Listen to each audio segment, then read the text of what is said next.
Good evening, everyone. How are you all doing? Well. Very well. How many of you are feeling amazing? A few of you, yeah? And the rest of you? How many of you are entrepreneurs?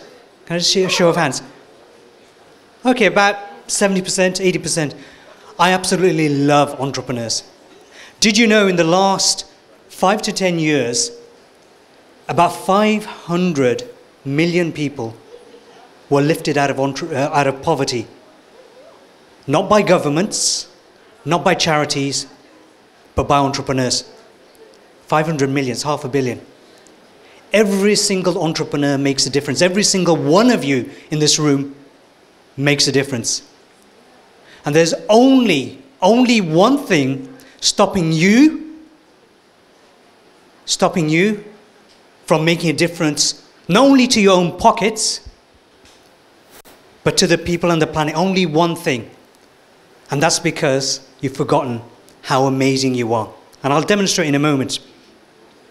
Psychologists have done studies with children, and they've discovered that a child makes about 11,000 attempts from crawling to standing up and walking. 11,000 attempts. So that means they stand up, then they fall. They stand up and they fall. 11,000 times before they get it right. How many of you are parents in the house? Any parents? A few of you, yeah? Now, when your child stood up and fell, did you say, sweetheart, you know this walking malarkey thing? You've had 5,000 attempts. It's not for you. How many of you said that? Nobody, right? You've encouraged them. You've told them they're amazing. They can do it. And you just keep on encouraging them until they stand up and walk. Of course, as parents, you want your children to also not only stand up and walk, be able to talk and say the first words. So the first words, if you're a mom, you want them to say mama or mum. And if you're dad, dad, or abbo in my case. Well, why is it that when a child runs around, talks, by the time they're 2 or 3, the parents can't wait for them to sit down and shut up? And that's where the problem starts. That's where they start. Because on average, I don't know the exact statistics, on average it's about 15, 20 times a child hears no compared to one time they'll hear the word yes. And this is when we start forgetting how amazing we really are. So I want to do a little exercise, if that's okay with you. I'm going to get you up off your seat. And I want you to go around and meet. I'm going to give you only 60 seconds to do this. And I want you to do this. I want you to meet somebody new, shake their hand. What's your name? Okay, I want you to shake their hand and say, Reuben, look in their eyes. Reuben, you are amazing. Can you do that? Now, if their name isn't Reuben, don't call them Reuben. They might get offended. So you've got 60 seconds to meet new people, and I'll demonstrate, explain to you why this is so important. Tell them, look in their eyes, tell them they're amazing, nothing else, and meet somebody else. Tell them they're amazing, and then get back in your seats. Okay, go.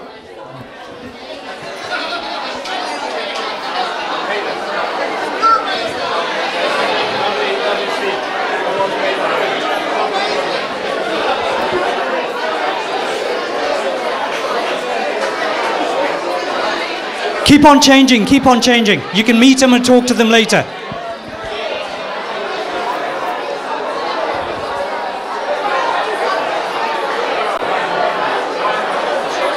"30 seconds left. 30 seconds left.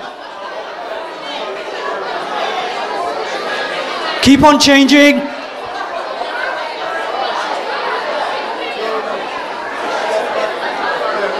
"10 seconds left. You only have 10 seconds.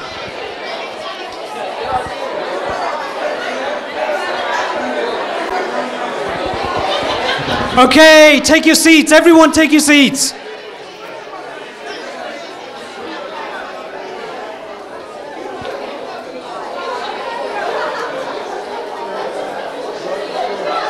Okay, take your seats. Everyone take your seats. All right, so how did that feel? How did that feel telling somebody they were amazing? Amazing! How did it feel being told you were amazing? Ooh, isn't that interesting? Isn't that interesting? When I said, how does it feel telling somebody they're amazing? It felt amazing and fantastic. But as soon as I said, how does it feel being told you're amazing? Everyone went a bit silent. Shh. Okay. So here's the deal. If you've got clients, so actually let's start with children. If you've got children and you're raising young kids, how do you tell them you're amazing if you don't believe that about yourself? We carry an energy. Energy was spoken about quite a bit. We carry an energy through our hearts, through our bodies. The heart chakra is the most powerful of all the chakras. We are born with 100% open heart energy. Heart is flowing through us. We are a conduit, a catalyst for love and for heart energy. Excuse me.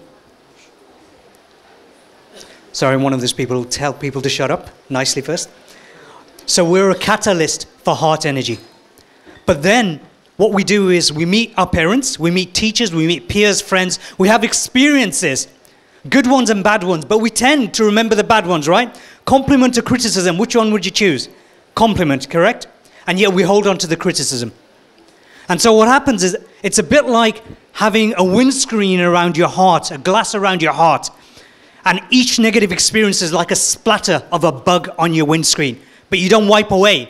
So by the time we all get to adulthood, 99% or so of our hearts are shut down. That means only about 1% of heart energy, love, unconditional love, is flowing. Which means that if you do have a lover or someone you're in a relationship with, when you tell them you love them, you actually don't know the meaning of love. And I'm not saying you specifically, you're all open-hearted people here, but the fact is most people doesn't know what it means. And it's the same in business. I used to be part of I've been in business since the age of 12, family business, worked in corporate life, had children. My oldest daughter was 22 2 weeks ago, and I haven't used skin products for that, but that's a different matter. With businesses, we were told it's all about the mind. The old school, the old paradigm that Simon refers to is all about the mind over body. Bullshit. The mind is the body is the mind. People say don't take business personally. It is all personal. If your business isn't personal to you, get out of business. If you're an entrepreneur, you're going to come up with obstacles, challenges along the way, which is going to try to shut you down. And if you do not believe in your business enough, if you're not working from the heart, it's not a business worth doing. Every single one of us make a difference. Do we want to be someone who consumes the planet, consumes people's energies, consumes, as energy vampires, consumes resources, and be remembered for the person who had the big building and the bank account, etc., but it was a right, excuse my language, twat? We don't want to be remembered for that. We want to be remembered for we made a difference to the lives of maybe our family at the least, maybe our local community, maybe our town, our city, our country, maybe the world. And every single one of you will leave a legacy, whether you like it or not. Every single one of you. Do you want to do it by accident, or do you want to do it by design? And when you operate from the heart, you're doing it by design. There's only one reason why there's conflict in the world.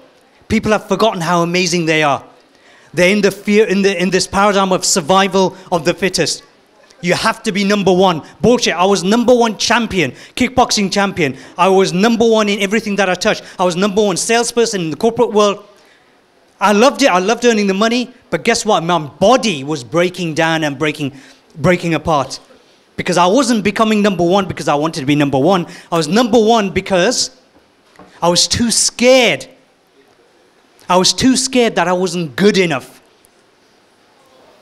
One of the biggest reasons people who have an idea, who have a passion, don't move forward is because they believe they are not good enough.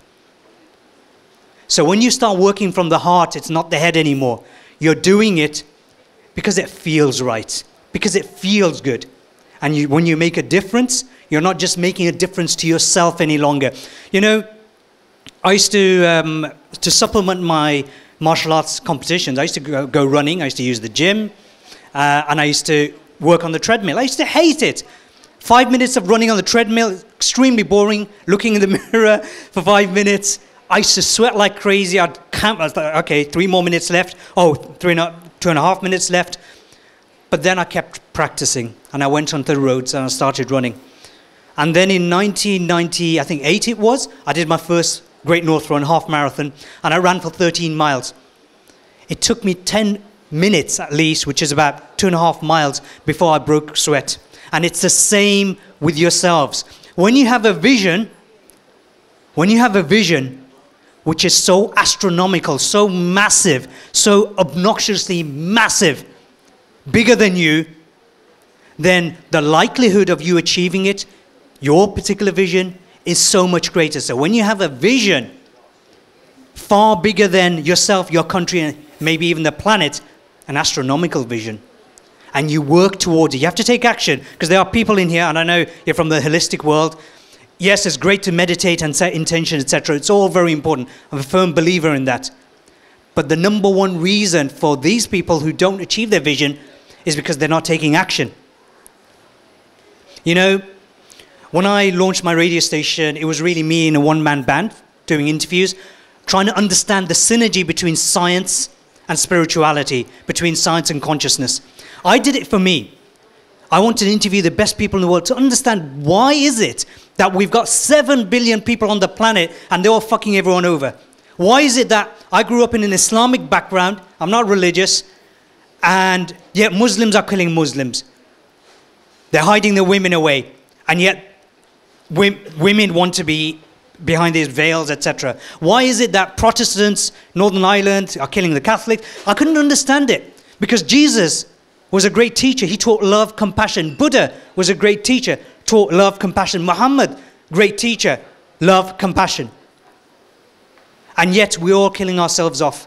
Why? Because we forget who and what we really are. Every single one of you are an amazing being. If you want to make a difference to the world, if you want to make a difference to your lives, if you remember nothing else, remember this: you truly are amazing. So tonight, look around you, the room, the people around you. You can walk away tonight, have a meal, have some drinks, and walk away having a good time. Or you can look around the room and say, oh my God, so many amazing people around here. Because when you move away from competition, which I did, you start understanding the nature of cooperation. When you start working on little projects together.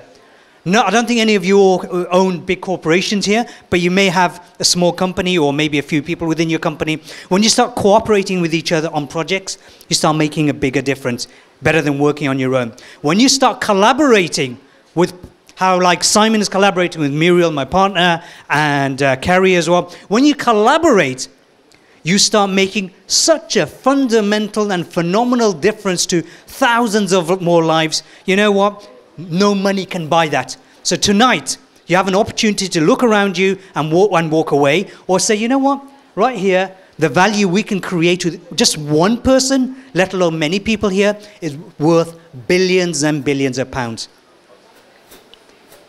Right here, right now, everybody you ever needed in your life to work with are here in this room. I can promise you, I know some of you already, many of you I don't, but they're right here in this room right now. Get an opportunity to meet up with them. Meet up. I love the work of Reg. I love the work that he's doing. I love the work that Simon's doing. And by the way, if you do not understand law of attraction, you need to go to his seminar. He's not paying me for this. If you want to understand law of attraction, then understand how Simon works. Go to his course, which is, I think, so he'll talk about it in a bit. If you do understand law of attraction, go to his course, because the worst thing you can do is like go to, imagine, right? You want to lose weight. Okay, you want to lose, I don't know, 10 stone or 5 stone or 3 stone, whatever. And you go to somebody who's like overweight. It doesn't make sense, right? If you want to learn something, learn it from someone who's mastered it. So I really encourage you to learn from Simon, from Muriel, from Carrie. Learn from these guys and learn how to make a difference. So just a couple of tips from an entrepreneurial perspective. Forget competition. It does not exist. There is nobody like you. There are 7 billion people on the planet, and there's 7 billion opportunities for you on the planet. So forget competition. You are unique. Whether you're an internet marketer, whether you're a holistic person, you are unique. Secondly, work from your heart. If your heart doesn't call you towards what you're doing, then don't do it. You've got one life. Make the most of it. Thirdly, find somebody, not the same as you, but somebody who can collaborate, who can challenge you when you're overdoing something, and who can support you in areas that you're weak. Because it's through collaboration that we can start removing poverty. It's from collaboration that entrepreneurs are going to make a difference, not just to China and Africa and India, but here in the UK. Thank you very much. My name is Harun Rabbani.